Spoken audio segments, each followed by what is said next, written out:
Welcome to the second devlog for Artifacts of Teenernog.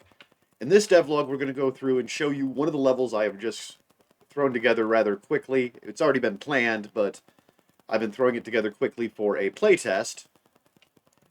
And I would like to welcome you to the Fae Realm.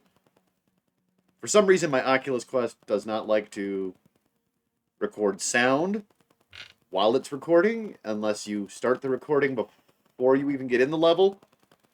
So I didn't realize this, so there is no sound to the video.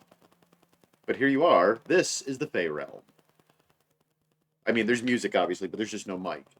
Here in the Fae Realm, the land of fairies, I'm still working on getting the draw calls down enough and the frame rate down. But as you can see, with a simple PCG and an overlay material, I can create these trees that have a really cool effect, especially as you get closer. Fairies spawn and unspawn throughout the level. There are little mushrooms that are magic, rune stones, all sorts of cool features. And one of the things that helps me able to do this with a good frame rate is also all of these are only 512 textured and are put in as instances. However, they still look absolutely fantastic. I love this effect on the trees.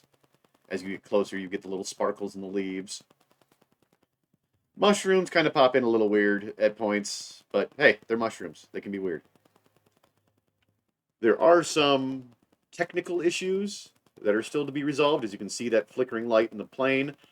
I plan to split this landscape up into a proxy and then stream in each section. That'll massively help with performance, especially as I'm currently running DLSS with its frame buffer, I think it's called, or frame generation. Yeah, frame generation, which really picks up your FPS. But there are still a few places that hiccup, mostly just due to things like the grass material, the grass that comes with this. This grass spawns grass if you don't set it right. And the places that still have grass, the frame rate goes through the roof.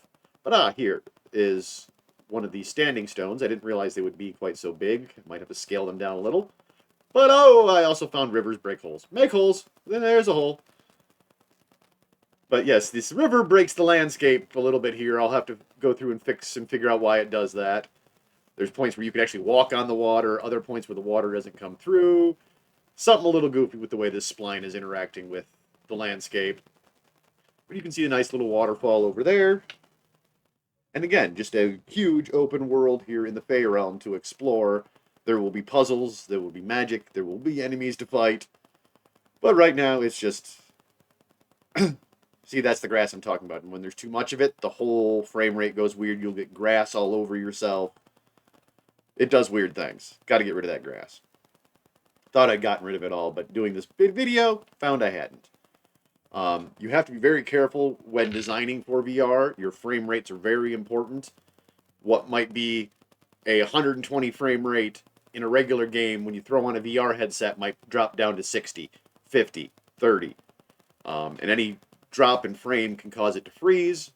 So you have to be real careful in how you design. Hence why these trees are so big, because the bigger the trees are, the fewer of them I could have, and they're all using the same materials and textures, so it's taking a lot less to load in. But there you are. A quick